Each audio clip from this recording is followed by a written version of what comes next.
All right, joining us next on the show today, this Big Tuesday edition of the Steak for Breakfast podcast, he's the retired U.S. Army Colonel, Senior Advisor to SecDef, military consultant, author, and great friend of the show, Colonel Douglas Macgregor. Welcome back to Steak for Breakfast. Hey, good to be with you.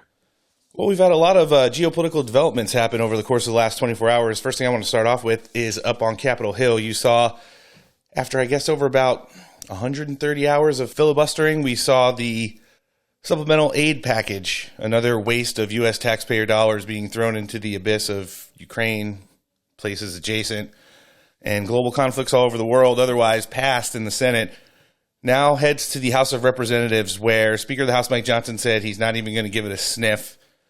You know, you've been one of the only people from day one who says blindly pouring money into any of these conflicts, especially the one that's going on between Russia and Ukraine, is the last way that the conflict is ever going to be solved.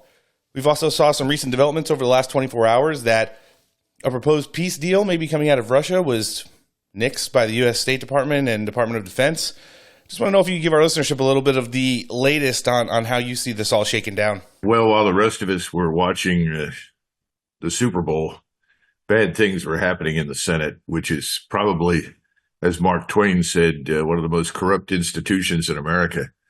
What we've got is a bill designed to do several things, most of which aren't in the interest of the American people. First of all, the money going to Ukraine, most of that money will just be sort of repurposed to buy more military equipment and replenish old stocks in the Pentagon. It'll put a lot of money into the pockets of the Senate's donors, who have a great deal to say about how things run in Washington. But it's not going to fundamentally improve anything for us. You know, what's happening in Ukraine right now is not widely reported, but the truth is the Ukrainian leadership is essentially falling apart. Not only are they taking very heavy casualties whenever they encounter the Russians, and the Russians are now advancing all along the front, Zelensky is now firing people that have tried to tell him the truth, that the war is over, that a peace needs to be made, that we've got to come to an end. So he's fired Zaluzhny, effectively the commander-in-chief of the Ukrainian armed forces, the chief of staff of the army. And he's trying to replace him with lackeys that the British intelligence and the CIA like and approve of, because they're willing to do anything within their power to sustain the conflict, no matter how many Ukrainians have to die.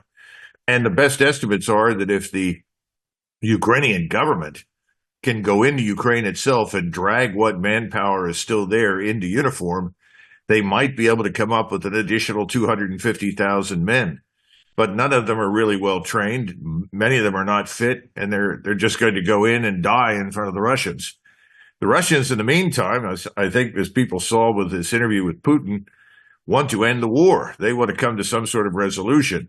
The last thing that Putin wants to do is to cross the Dnieper River and move west, because he doesn't want to end up being responsible for millions of Ukrainians in the West who don't want to be ruled by Russians, and he doesn't want to rule them. He wants this to end. He wants to go to some new state of normalcy and do business with the United States and the West. But, you know, obviously no one in Washington wants to admit that we failed, and they're going to wring the last dollars they can out of the budget to line the pockets of their friends in the military-industrial congressional complex. Now, when it comes to Israel, that's another matter entirely. Israel has now, by all the estimates coming out from most sources, killed, wounded, and missing, and when it comes to the Arab population, roughly 100,000 people. We need to understand what's happening in Gaza that Americans don't get. Let's say that we announced to the world that over 100,000 Americans are dying every year, which they are, by the way, from fentanyl poisoning. And we decided that the solution to the 100,000 dead inside our borders was to attack Mexico and kill 1 million Mexicans in northern Mexico. Most people would regard that as a rather stupid and silly idea. And I don't think most Americans would support it, and they shouldn't. There are ways to deal with the problem. You know, we need to secure the border. We need to enforce our own laws. We need to expel the illegals. And then we need to go after the drug cartels and everything that they've got inside the United States before we do anything else. Well, Israel is in a similar position, only it's decided collectively these Arabs must pay for what happened on the 7th of October. In reality, they're putting into practice a plan that we've never signed up for, which is the systematic expulsion or killing of millions of Arabs from within their borders on the so-called West Bank or in Gaza. I think the Congress is just shoveling money towards them. No one is saying, listen, we want to support Israel. We believe in Israel. We think Israel deserves to exist. But we as Americans are not comfortable signing up for this mass murder and expulsion exercise. Nobody cares. Nobody's interested. And again, most Americans don't know what's happening. And I haven't seen much evidence that the mainstream media is explaining any of it to us. And then finally, I guess the entire bill itself is going to ratchet up the debt, which is now over 34 trillion. We're paying $1 trillion every year just to service our debt. And people are beginning to look at us and question the validity of our economic structure and our financial integrity. So the Saudis, in particular, along with the Chinese, I think increasingly the Japanese, many others around the world are beginning to quietly sell off our treasuries. Because remember, they bought our treasuries when they were damn near 0% interest, and now this is just toxic debt. So there's a lot happening in Washington. None of it is good news for us, but I guess if George Bush were still president, he'd say, don't worry about it. Watch Taylor Swift. We'll get on with things. Yeah, it seems like that is just one of the many distractions that we have over the course of the last couple of years where we have watched the Biden administration's foreign policies and fail on the global stage over and over again. I'm going to stay in the thread of Ukraine before we jump over to the Middle East, as you kind of laid out some bullet points for our listenership there, Colonel.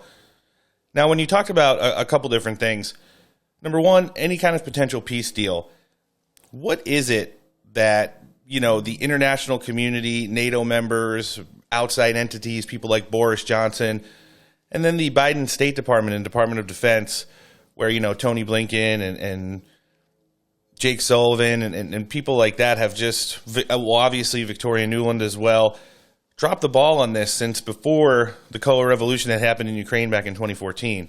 I think the problem in Washington is a simple one.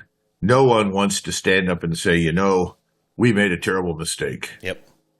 We said Russia was weak. Russia, could not withstand the sanctions that we were prepared to impose, that they could not operate outside of our financial system, that their military establishment was too small and too weak to do anything. And ultimately, if you go back to January of 2022, just about everybody in Washington insisted, oh, no, the Russians will talk, they'll bluff, but they'll never go in. And that's the problem. We made terrible, terrible mistakes. No one wants to admit to the mistake. And we dragged the ruling elite class of politicians in Europe down with us. So they are now paying a horrific price economically.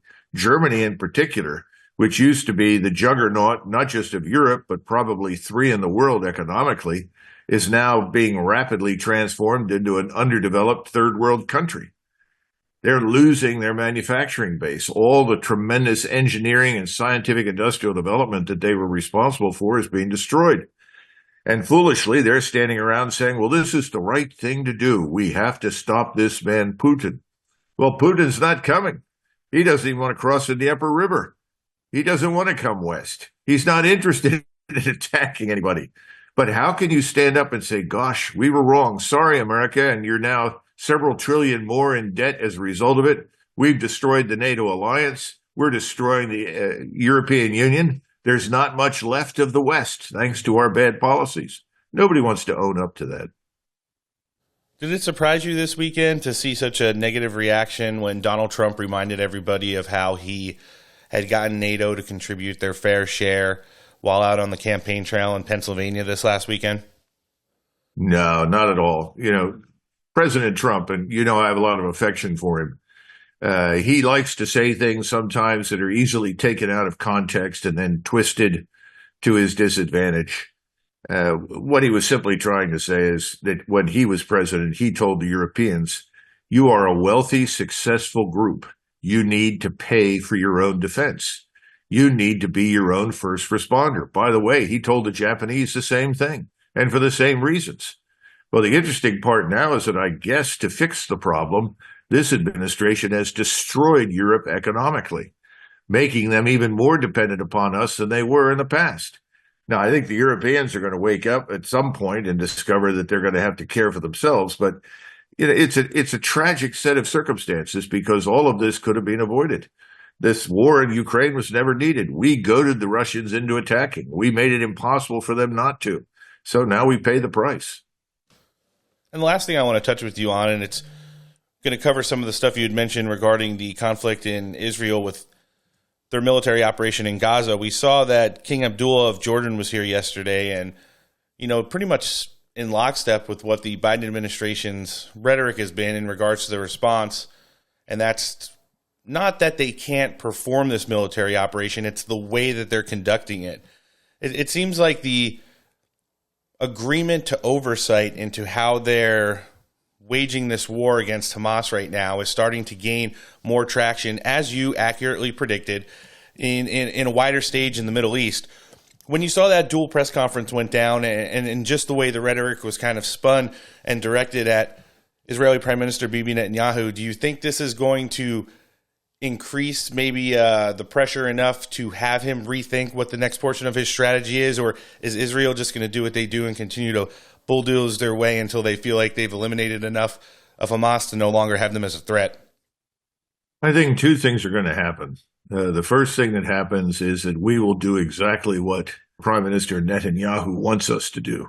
The Israeli state really has control of our government, and the government is responding to them, and the government is taking the positions that the Israelis want them to take, regardless of how many hundreds of thousands of people are being killed as a result. The media is supportive of this. And so I don't see any change at all in Washington. Washington will support the Israelis as long as the Israelis demand it. So that's the first thing. The second thing, and I think that Abdullah probably made this comment privately to Biden, is something that both the Israelis and their friends in Washington don't believe can happen. And that is that this could become a regional war. Now, why am I saying that? Well, first of all, Egypt, which has 100 million people, is under tremendous pressure right now because what the Israelis are doing in southern Gaza, that is in the so-called Philadelphia corridor and Rafah.